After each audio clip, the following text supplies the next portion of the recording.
Private individual का ये subsidiary होता है, ना ही किसी की ओनरशिप में होता है।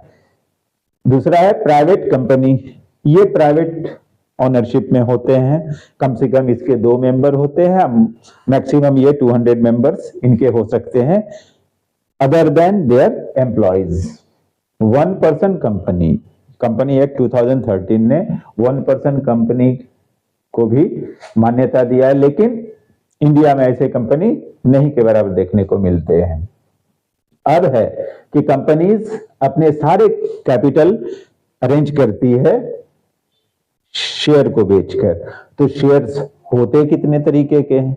तो मेनली शेयर्स 2 तरीके के हैं, एक है प्रेफरेंस शेयर और दूसरा है इक्विटी शेयर। प्रेफरेंस शेयर जो है वो एक तरह से समझिए कि आउटसाइडर से लिया जा रहा है, लोन के तौर पे लिया जा रहा है, इसलिए जब भी कभी कोई देनदारी की बात आएगी, पेमेंट की बात आएगी, तो प्रेफरेंस शेयर को प्रायोरिटी दी जाती है, पहले उनको दिया जाएगा, इक्विटी शेयर को बाद में। इक्विटी शेयर जो है ये ओनरशिप में इक्वालिटी देता है, जिसके पास जितने शेयर हैं वो उतना ही ज्यादा ओनर माना जाता है। अब है क्या कि इक्विटी शेयर खरीदने वाले अगर हजारों हैं तो क्या हजारों मालिक हो गए? हाँ, हजारों मालिक हैं, तो फिर हजारों क्यों नहीं चला रहे कंपनी को?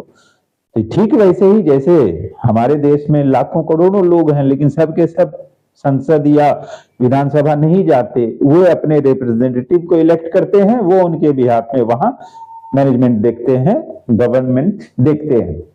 ऐसे ही share holders board of directors को इलेक्ट करते हैं, जो उनके बिहाफ में कंपनी के लिए फैसले लेते हैं। तो प्रेफरेंस शेयर और इक्विटी शेयर ये 2 तरीके के शेयर्स होते हैं। प्रेफरेंस के लिए मैं फिर से कहूंगा, प्रेफरेंस शेयर आउटसाइडर टाइप का माना जाता है, वो एक तरह से लायबिलिटी है कि पहले उसको दिया जाएगा, उसमें प्रेफरेंशियल है इसलिए। इक्विटी शेयर ऑनरशिप दिखाता है, तो ऑनर जो है हमेशा सबकी चुकाने के बाद ही अपने आप को लेता है, तो ये बाद में इनको मिलेगा। अब है कि ये दोनों शेयर जो है बेचते कैसे हैं? कोई कंपनी शेयर कैसे बेचते हैं? क्या रेलवे स्टेशन पे अपने आदमी को टोकरी में लेके बैठा देते हैं या क्या करते हैं?